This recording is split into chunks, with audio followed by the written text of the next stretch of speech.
কাঠগড়ায় আপনাকে তাড়াতে হবে। তাদেরকে সংশোধন না করলে বাংলাদেশ ঠিক হবে না।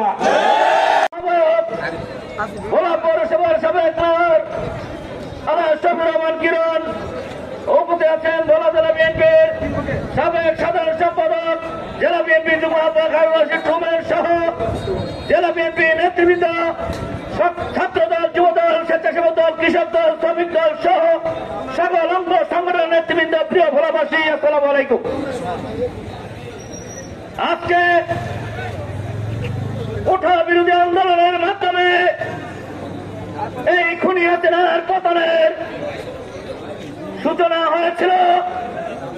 সর্বপ্রথম ছাত্র সমাজ, তার পরবর্তীতে সারা বাংলাদেশে যখন খুনি হাসিনার নির্দেশে একের পর এক সাধারণ ছাত্র সমাজ সহ সকল স্তরের মানুষ আন্দোলনে ঝাঁপিয়ে পড়ছিল এবং তাদের উপর নির্বিচারে গুলি করা শুরু হয়েছে এবং তাদেরকে নির্মমভাবে হত্যা শুরু হয়েছে।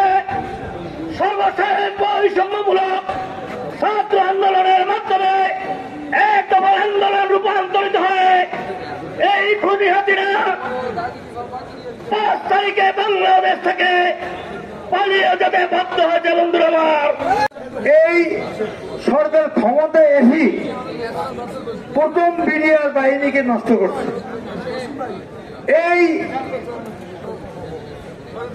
ইন্ডিয়ার থেকে র বাহিনী ঢুকে আমাদের চৌকাশ সেনাবাহিনী দিয়ে হত্যা করেছে এবং বিডিআর উপরে তার সমস্ত দায়ভার তাদের উপরে দিয়ে এখনো হাজার হাজার আমাদের বিডিআর বাহিনী জেলখানায় এখনো রয়েছে। আমি তাদের পুরো বিচার করে তাদেরকে মুক্ত করার জন্য আহ্বান রাখছি। বিএনপি পরিবারের ছেলেরা রাতের পর রাত মোটর সাইকেলের মিছিল করে আপনাদেরকে পাহারা দিয়েছিল, এই হিন্দুদেরকে পাহারা দিয়েছিল। তার অর্থ এই নয় এটা আমাদের দুর্বলতা। আপনারা ভারতের দালাল হয়ে, রয়ের দালাল হয়ে, খুনি হাসিনার দালাল হয়ে, হাসিনার স্বামী মোদির দালাল হয়ে এখানে সভা করেন। ভবিষ্যতে আপনাদের দালালি করতে আমরা দেব না। আজকের এই সভার সভাপতি আমাদের শ্রদ্ধেয়, সকলের শ্রদ্ধেয় জেলা বিএনপির আহ্বায়ক জনাব আলহাজ গোলাম নবী আলমগীর আমাদের মাঝে উপস্থিত হয়েছেন। ভোলা জেলা বিএনপির সিনিয়র যুগ্ম আহ্বায়ক জনাব আলহাজ শফিউর রহমান কিরণ আমাদের মাঝে উপস্থিত হয়েছেন। জেলা বিএনপির যুগ্ম আহ্বায়ক সাবেক সাধারণ সম্পাদক জনাব হারুন রশিদ রুমেন আমাদের মাঝে উপস্থিত হয়েছেন। জেলা বিএনপির যুগ্ম আহ্বায়ক হুমায়ুন কবির সোবহান আমাদের মাঝে উপস্থিত হয়েছেন।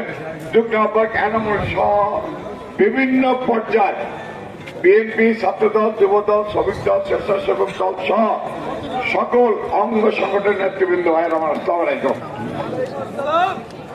আজকে আমরা ভোলা জেলা বিএনপি কখনো প্রেস ক্লাবের সামনে বক্তব্য দিতে পারি নাই। আজকে এসেছি সর্বপ্রথম আমি শ্রদ্ধার সাথে স্মরণ করি বীর পুরুষদের, যারা জুলাই মাসে নিরস্ত্র ভাবে বুকের তাজা রক্ত দিয়ে বাংলাদেশকে দ্বিতীয়বার মতো স্বাধীন করেছে। সেই সমস্ত শহীদ ভাইদের আত্মার মাগফিরাত কামনা করছি। আমি শ্রদ্ধার সাথে স্মরণ করি দীর্ঘ 17 বছর বিএনপির যে সমস্ত নেতা কর্মীরা গুম, খুন, বুকের তাজা রক্ত দিয়ে নুরে আলম, রহিম সহ যে সমস্ত ভাইয়েরা এই দুনিয়ার থেকে বিদায় নিয়ে গেছে, তাদের আত্মার মাগফিরাত কামনা করি। আমি শ্রদ্ধার সাথে স্মরণ করি যারা গুম, খুন হয়েছেন, বিভিন্নভাবে নির্যাতন হয়েছেন, এই বিএনপি পরিবারের সদস্যবৃন্দ, তাদেরকে শ্রদ্ধার সাথে স্মরণ করি। ভাইরা আমার, বিএনপি তো ক্ষমতা নেই, এদেশের ছাত্র সমাজ সঙ্গে বিএনপি যে আন্দোলন করেছে সেই আন্দোলনে আমরা অন্তর্বর্তীকালীন সরকার চেয়েছি। সরকার প্রতিষ্ঠিত হয়েছে।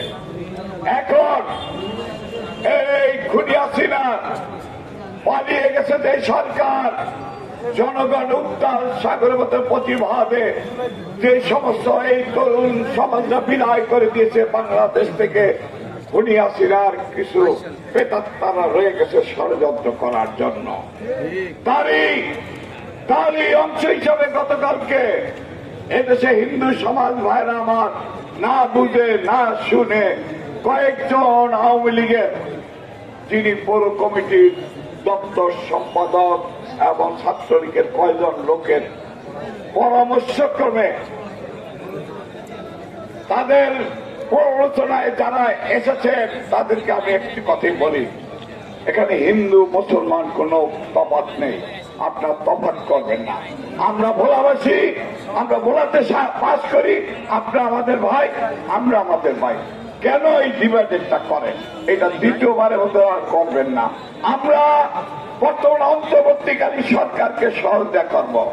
আজকে এই 15 আগস্ট একটি জালিম সরকারের থেকে বাংলাদেশ মুক্ত হয়েছে।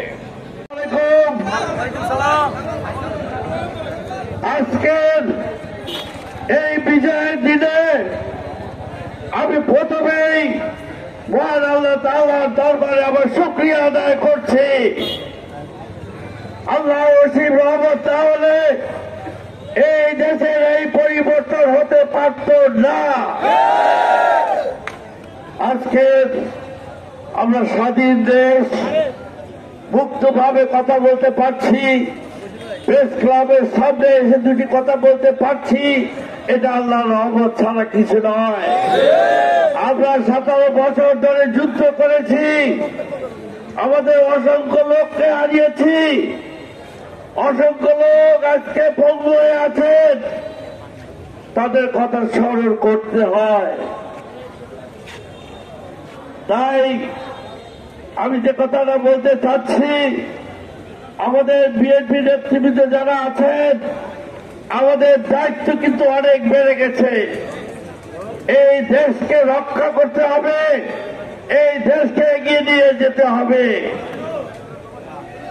শেখ হাসিনা সরকার আমাদের দুর্ভাগ্য, এই সরকার, শেখ হাসিনা সরকার আমাদের দেশের প্রতিটি ডিপার্টমেন্ট, প্রতিটি বিভাগকে সমূলে ধ্বংস করে গেছে।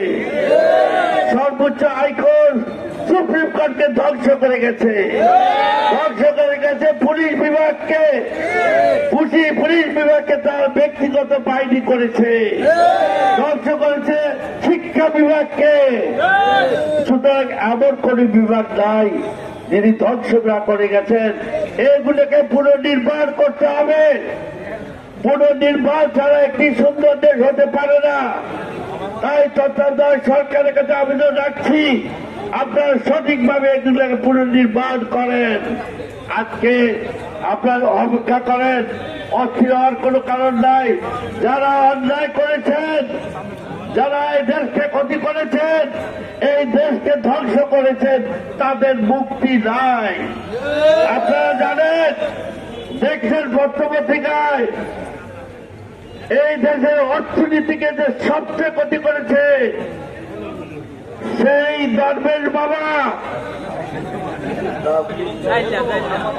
সালমান এফ রহমান, একজন বিখ্যাত ব্যক্তি, দেশের একটি বড় পরিবারের সন্তান, কিন্তু তার দ্বারাই এ দেশের অর্থনীতিকে ধ্বংস করা হয়েছে, শেয়ার বাজারকে ধ্বংস করে দিয়ে গেছে।